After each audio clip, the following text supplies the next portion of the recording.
I couldn't resist it anymore.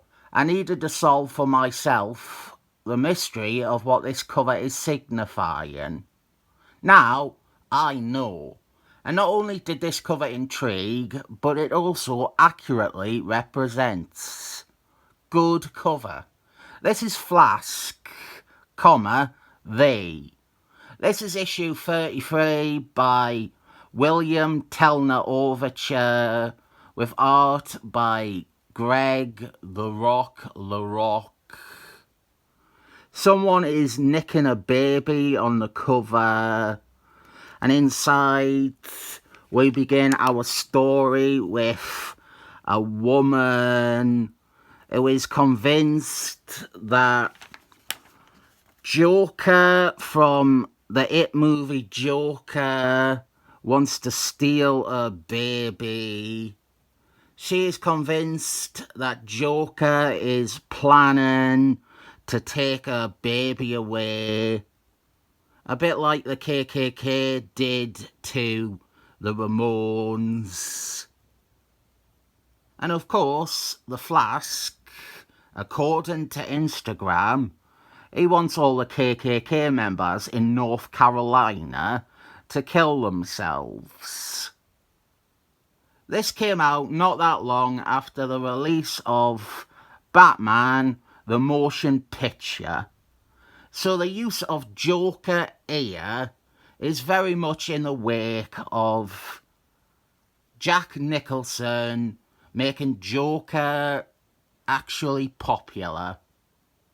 Ever dance with the devil in the pale moonlight? Of course not. Why would the devil want to dance with me? He could have any girl in this club. Why would he dance with me? I'll tell you what, I have never seen that film to the end. People forget this about that movie. It's not very good. There are good bits, like I Am Batman. That bit is good. Or That's No Moon. I will admit my intention for this review was to entirely talk about the 1989 Batman movie instead of this issue of The Flask, as a commentary on the currently out in theatres Flask movie. But I don't have enough to say about the Batman movie. I have honestly never seen it to the end. Instead, we have a bunch of subplots, and this keys into something I was talking about recently. I have been collecting this run. I have been slowly getting the issues, and I have reviewed some of the earlier ones already, and the crossover with Man Killer. But I made the decision to skip ahead to this issue. Mainly, it was the mystery of the cover. But something else, which these subplots reflect, and it is related to when I was talking about how I perceive we all used to read comics. Nowadays, we rush through things. We read like 10 issues in one sitting. We read them in order.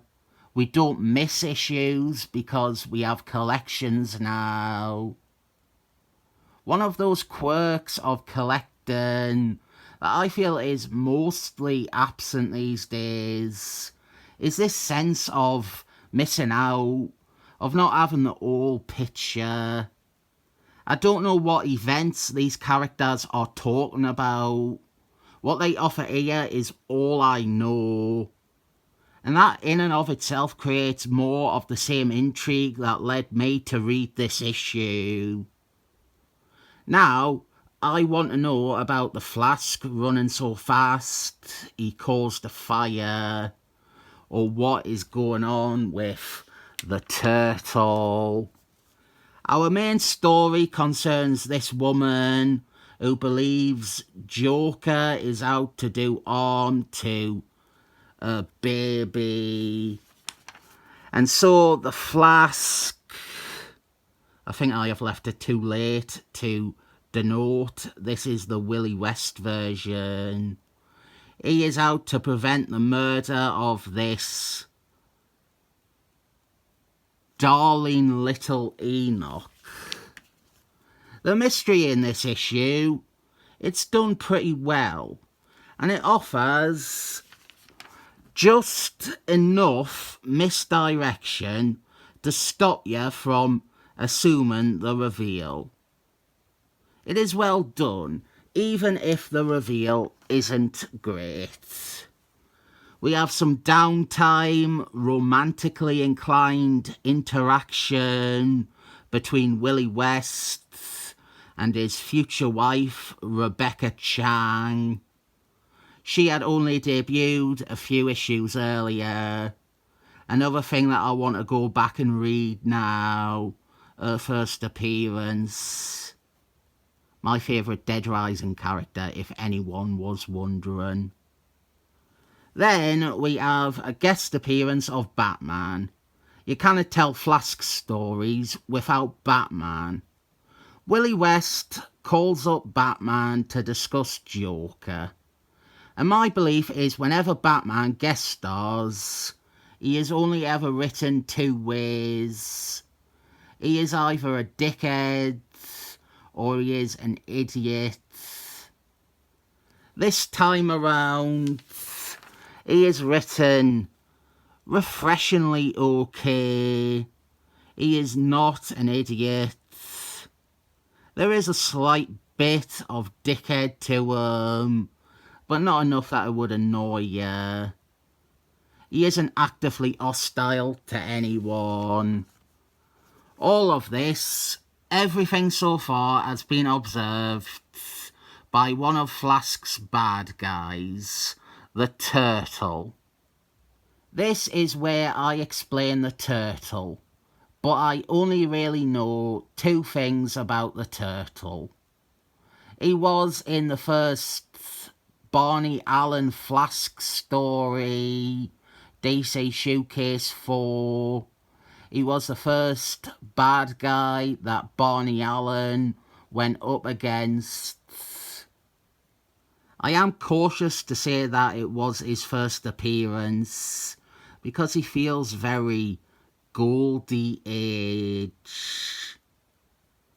The other thing is that he was in that bad Justice League run from a few years ago. He had been reborn as a baby. He was now darling little Enoch. And they came up with all this turgid mythology about how he controls the Still Force. And I hated all of that.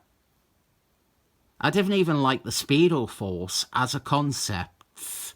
Of course I don't like some arse pull of the last 5 years where there is an opposite force called the Still Force. So there is a mobster who used to work with Joker, and he is our primary suspect of what is believed to be a copycat committing crimes and threatening the life of a baby.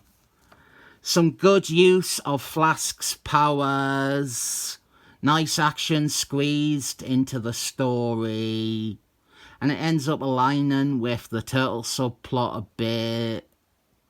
But then we get to our reveal, which if you don't want spoilers, now is the time to get out of this place, because it was postpartum depression. Joker was never involved. The mother had postpartum depression and now believes that her baby is Joker. It's Joker baby. The memes keep rolling in. I don't think that the mental issue is handled very sympathetically. She is treated as a loon that needs the locking away. And yeah, she tried to kill a baby, but because of mental illness. At least the Flask doesn't strangle her or groom a baby. That's the sort of antics that Flasks get up to these days. Am I not turtley enough for the Turtle Club? 9/11. Never forget. This was The Flask, issue 33. It is an alright mystery. I don't feel let down by having read it.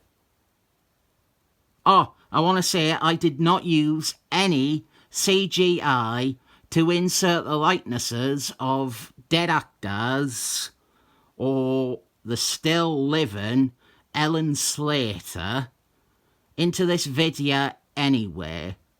And so I display better standards and ethics than Hollywood. 7 thumbs up.